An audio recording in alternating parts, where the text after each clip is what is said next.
अगर मैं आपको एक सिंपल फार्मूला दूँ जो आपको एसआईपी में वेल्थ बनाने में हेल्प करेगा और मार्केट के डर से भी बचाएगा, तो क्या आप फॉलो करोगे? बहुत इंपॉर्टेंट सवाल है। इन्वेस्टिंग में प्रॉब्लम रिटर्न्स की नहीं होती, प्रॉब्लम होती है बिहेवियर की। लोग शुरू करते हैं लेकिन बीच में छोड़ देते हैं। इसलिए आज हम बात करेंगे 7-5-3-1 रूल की। एक पावरफुल वेल्थ बिल्डिंग एक फ्रेमवर्क माना जाता है। इसकी कोर फिलॉसफी क्या है कि discipline is more important than emotion और time is more important than timing. ये इसकी कोर फिलॉसफी है। तो पहला रूल आता है कि स्टे इन्वेस्टेड फॉर 7 ईयर्स। सबसे बड़ा सीक्रेट है टाइम इन द मार्केट। आपने 5,000 का एसआईपी किया, 3 साल कंटिन्यू रखा तो 2.17 लाख का आपका वेल्थ बना। लेकिन 7 साल रखोगे तो 6.6 लाख का आपका वेल्थ बनेगा। डिफरेंस आया कंपाउंडिंग से। लेसन क्या मिलता है कि जल्दी एग्जिट करोगे तो वेल्थ डिस्ट्रॉय हो जाएगा। सेकंड है यूज 5 इन्वेस्टमेंट बकेट। आपके पास कम से कम 5 इन्वेस्टमेंट का बकेट होना चाहिए। स्मार्ट इन्वेस्टर डाइवर्सिफाई करते हैं। वो 5 बकेट कौन सा? लार्ज कैप आपको स्टेबिलिटी के लिए, मिड कैप ग्रोथ के लिए, वैल्यू स्टॉक अपॉर्चुनिटी के लिए, डेट आपको सेफ्टी प्रोवाइड करेगा और गोल्ड आपको हेज देगा। इससे फायदा क्या हुआ कि रिस्क कम हुआ, स्टेबिलिटी ज्यादा मिला और रिटर्न्स बैलेंस मिला। याद रखिए, don't put all your eggs in one basket.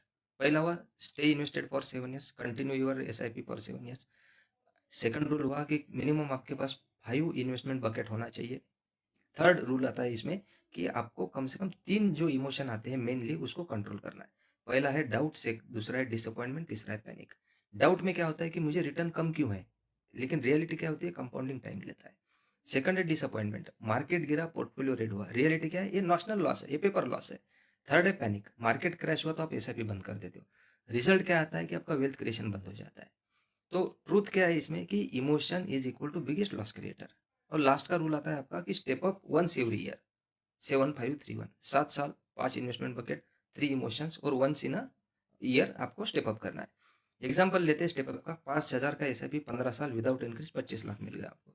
With 10% yearly increase लोगे तो 41 लाख बनेगा। ये डिफरेंस क्यों आया? वो डिफरेंस जो आता है वो 16 लाख का एक्स्ट्रा आता है। क्यों आता है? इनकम बढ़ती है तो आपका एसआईपी भी बढ़ना चाहिए।